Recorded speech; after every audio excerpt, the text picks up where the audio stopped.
After a much longer break between entries than players are used to, it's been a long time coming for Xbox racing fans, but Forza Motorsport is finally here.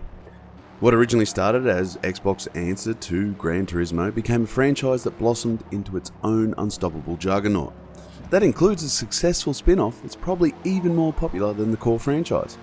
But that's not to say the core franchise was forgotten, because here we are, the 8th entry, and one that does away with numbers, simply going back to the original name. There is some significance in that fact because this is a ground-up new title. New engine, new tech, and new hardware means this is a fresh start for the franchise, and it seems that Turn 10 has grabbed this opportunity with both hands.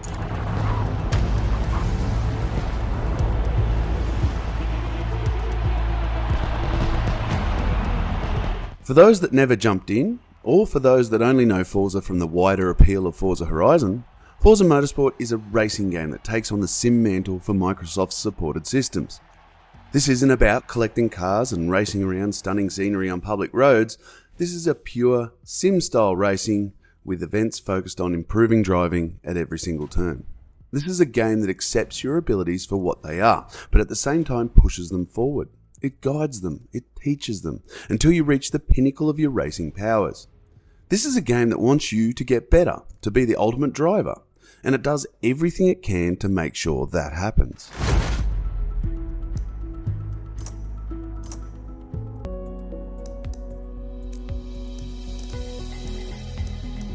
It is, in my mind at least, Forza Motorsport's greatest achievement. In almost every racing game I have ever played, I find a difficulty level that suits me and offers the challenge I'm looking for, and then I stick with that level for my entire time with the game.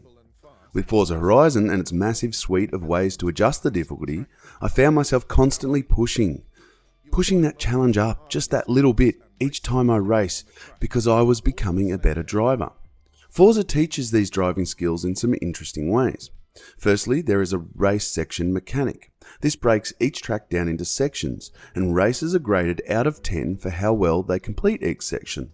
Nail the corner, brake and accelerate at the right times, and follow the ideal racing line, and you'll get a high score. Go off track, crash, bump into the opposition, and you can expect low numbers. Once your grade comes in, you are awarded car XP based on your performance, which then goes to unlocking new parts and gear for the car you are currently driving. It is a smart system that forced me to constantly improve and strive to do my best, no matter how well I was doing in the race, simply because it makes every corner, straight and bend count for something.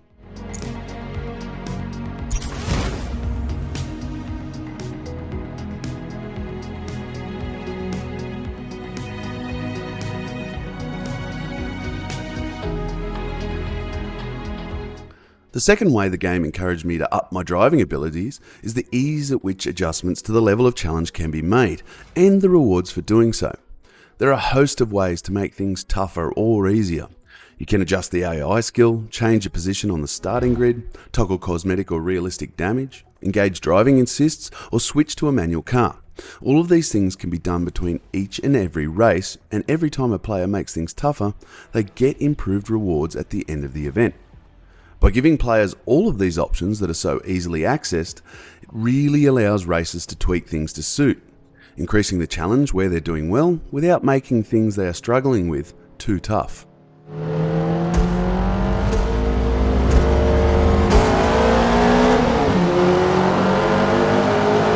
This leads into practice laps, which is another nice learning tool. Each event has a required practice session that consists of 2 or 3 laps around the event's track. It gives players a target time to beat, which is based around their currently chosen difficulty settings. The target time is a good indicator that players will be competitive in the event proper, so if it can't be beaten, it is wise to drop some of those difficulty settings down a notch or two. There's also a great way to get a feel for the current car being driven before taking on the main race. There's so much variety in each of the hundreds of different cars that chances are players will need some time to adjust to their strengths and weaknesses. I do have one gripe with the practice mode in that it can feel a little onerous at times. Most events require a 3-lap practice run that can add a significant chunk of time to the event. I would have preferred the option to drop that to maybe 1 or 2 laps, simply in the interest of customizing the time commitment for each event.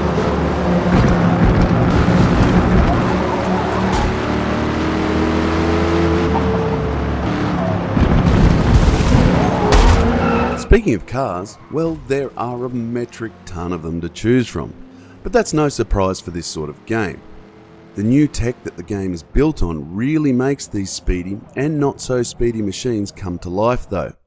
There's always a joy in finding a car you once owned in a game like this, so I went hunting to see if any of my past real-world driving history was present. Sure enough, there it was. 1992 Ford Falcon in a horrible dark green. My first car. Granted, the Forza version was the V8 model and not the straight 6 I owned, but it was close enough. It even had the terrible spoiler that I thought was oh so cool when I was 19. I can tell you it looked way better than mine ever did, and even after a 10-lap event with a host of bumping and grinding, it had fewer scratches. Of course, driving my dodgy old Falcon is not the real reason I'm here, so thankfully the range of cars is enormous. Racing cars, rally cars, high-end street machines and supercars are all here in abundance, all unique to drive and all absolutely stunning to behold.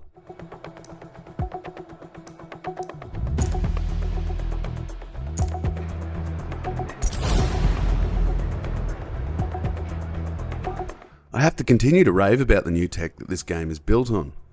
Not only do the cars look amazing, but it runs as smooth as butter too. On the Xbox Series X there are 3 modes to choose from. Performance, which is a straight 60 frames per second. Performance RT, which uses scaling tech to incorporate ray tracing and keep the game at 60 frames per second. And a quality mode that has a full ray tracing, but locks at 30 frames per second. Honestly, the Performance RT is perfect. And even on my giant TV, the difference between quality mode was minor, and I didn't have to sacrifice 30 frames per second to get it. On the PC, things are obviously a little bit more complicated, but it does include a high quality benchmarking tool, as well as an accurate system analysis that automatically sets the game at ideal settings for your rig. Total time penalty is about a second. The tech continues to impress with the weather and track conditions. There is a noticeable difference in handling depending on the weather, and that doesn't just mean it's slippery when wet. Temperature, wind, light conditions, and time of day can all change how the track handles, and those changes can be dynamic throughout the race. It is a wonder to take part in an event that starts in a thunderstorm and slowly dries up as the race progresses. The driving conditions change as it happens, and adjustments need to be made on the fly. This holds true for the longer events, as tyre wear, along with rubber on the track, can make cornering tougher and top speeds harder to reach. I'm not what anyone would call a motorsport diehard, but even a casual fan like myself can appreciate the pure attention to detail that this highlights. Clearly, Turn 10 have made it their goal to capture every nuance of racing and still make the game enjoyable to the widest audience possible.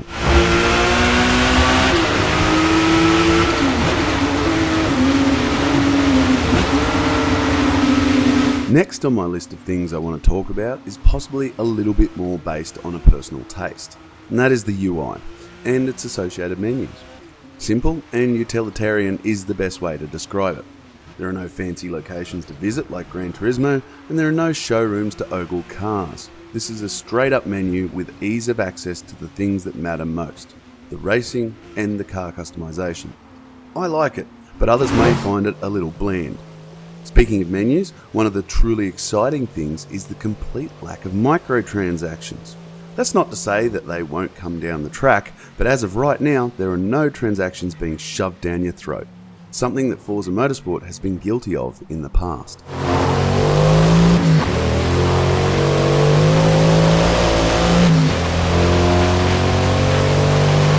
Simply put, Forza Motorsport is the best version of this type of game that I've ever played. It is highly customizable to individual skill levels, yet remains easy to access. It places a huge focus on helping players improve their skills in meaningful ways, and the tech behind it is second to none. It is clear that the delays and extra time have been put to good use because it runs like a dream on both Xbox and PC, while showcasing the sort of graphics most games can only dream of. Sure, it may not have the everyman appeal of Horizon, but thanks to the convenience of Game Pass, I hope there is a host of people that dive in, try it out, and realise just how much fun this more sim-focused racer can be. Forza Motorsport is a fantastic game, and one I see myself diving in and out of for years to come.